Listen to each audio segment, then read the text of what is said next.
Personally, I hope I never have to work with VC ever again. Personally. Yeah. Okay. That's but just why? because having someone else in my world that way, I just value autonomy so much. And then I find myself wanting to make VCs happy when they're around, that I end up running my company for the VC versus the They're your user. customer. The temptation is too strong. So thankfully, I've gotten to a place, and I know you're in that situation as well, where we don't need to play that game anymore. Yep. But let's talk about this for a moment. Again, some founders are going to need VC. It's a legitimate way to grow your business, et cetera. But what should founders think about? What's the gut check? What are the thoughts they should go through the checklist before they decide, I'm going to go approach VC for funding? Do you want a boss? That's what it comes down to. That's in a nutshell. That's what you just said, right? And when people hear that, they misconstrue what that means. I'm not getting a boss. That's why I'm starting my own company. You don't understand how money works. The golden rule. She with the gold rules. It's that simple. If the investor has it and you don't, then you are not in control of things, right? Now picture that in a couple ways, right? And I just want to build on this because this is the essence of kind of that decision tree. Let's say, Ed, you and I raise $1 million. And in our thought process, because we haven't been through this before, is, well, I just have the $1 million. They wired it into our account, right? Like, we have the money, right? So that doesn't apply. Bullshit. Because you don't understand how this is about to go. And it goes this way pretty much every time. We're going to run out of the money. Invariably, we will run out of that money. And then we have to go back for more money. And typically, fundraising has two paths. Things go really well, and you need money to scale. Or things go really shitty, and you need money to survive. Either way, when you start raising, you're going to keep raising, which means you're forever not going to be in control. The second part of that are all the parts of control you really don't understand yet, because, again, you haven't been doing it yet.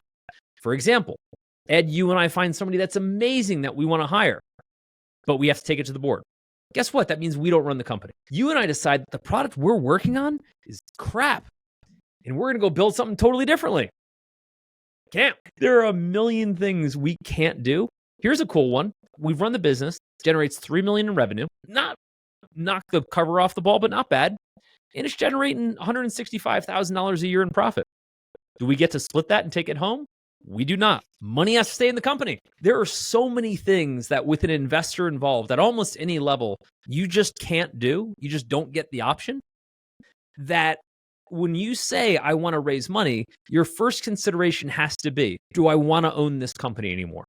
Or do I want to own a fraction that someone else controls now? Mm-hmm. Yeah. I tell founders all the time, when thinking about VC or any investor, you've got two factors: the amount of money you need and control. And in terms of the terms that define that control. And I say you get to pick one. So if you need to raise $5 million, great. But if you raise $5 million, there's going to be terms attached to it, just like when do I get to hire, how much board control there is, all that stuff, right? So you have to pick one. And if you want better terms, you want to make sure that you get the type of money isn't going to dictate the terms. So you get better terms if you take less money. Those are the types of ways that I like to think about it. So that's precisely what you talk about. So you can split it down the middle. You want lots of money, you're going to have to give up a lot of terms, which is a lot of control. Yep. If you take less money, you get to be more flexible on the terms. Say, hey, we get a little more control. You take no money, all the terms are yours. The control is all yours. That's the way I like to think about it.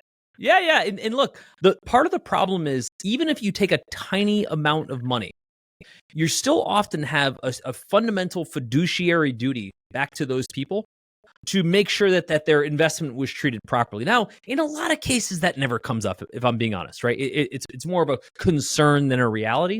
But most people, if they raise a little, they raise a little bit more. And the problem is, as soon as someone that's not you or your co-founder has the ability to raise their hand and start some shit in your company, you've got a problem. Now multiply that by 15 investors, which is what a lot of people wind up with, and you got a lot of problems, right? At first, it sounds awesome because 15 people validated you. 15 people said yes, and that felt awesome. High five fest all around. You're so smart at what you do. And 15 people were willing to help you out. And 15 people were willing to tell you that things are going to be great. And that sounded awesome until they weren't great. So problems started happening. Now you've got 15 bosses that, that want to make your life hell. It goes the other way too, and it more often goes the other way. And so I think when I was talking about all those founders sitting around the room talking about, I never want to do this again, they weren't talking that they didn't get good enough equity terms or that the investor rights weren't what they wanted or whatever. They were basically saying, I never want to have to listen to these people again.